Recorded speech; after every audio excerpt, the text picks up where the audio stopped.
প্রিয় দেশবাসী, আসসালামু আলাইকুম।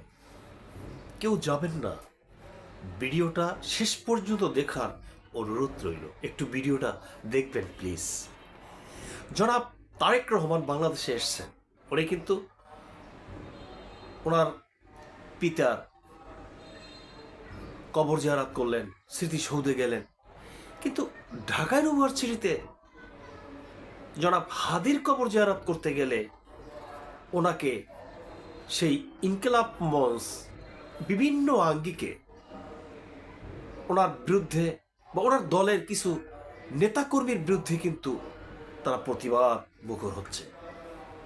আমি বিএনপির অঙ্গ সংগঠনের কিছু লোক আছে, আর আওয়ামী লীগের কিছু অঙ্গ সংগঠনের লোক ছিল, যেমন উবাইদুল কাদের, টাকলা মুরাদ, তারপরে মমতাজ, এই ধরনের এই জাতীয় বিএনপির ভিতরেও কিন্তু কিছু আছে। যেমন তার ভিতরে এই যে নীলুফা ইয়াসমিন।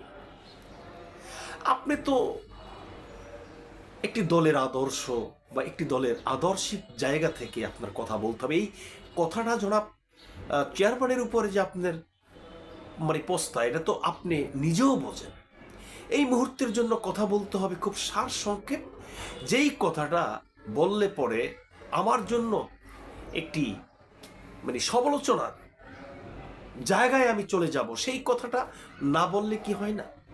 হাদি মারা গেছে ভালো, কিন্তু হাদি এদেশের জন্য বা মানুষের জন্য কতটুকু কি করেছে কি না করেছে ওই ব্যাপারে আমি বলতে চাচ্ছি না। একটা লোক দুনিয়া থেকে চলে গেছে, এখন আপনি তাকে বলতেছেন গিরিগিরি না গিরিগিরি হাদি।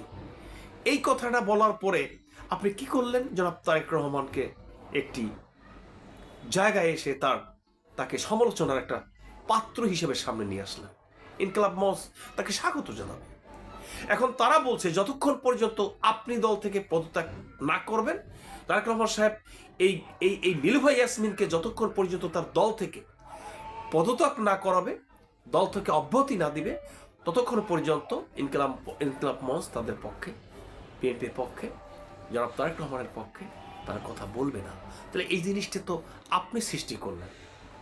আপনার তো কি প্রয়োজন? বাংলাদেশে এই কিছু নারী নেতৃত্ব আছে, এরা আসলেই বাংলাদেশে যেমন সংসারের ভিতরেও স্বামীকে অপকর্তে জ্বালায়, এরা রাজনৈতিক ক্ষেত্রে এসেও একটা বিভ্রান্তকর পরিস্থিতির ভিতর সৃষ্টি করে।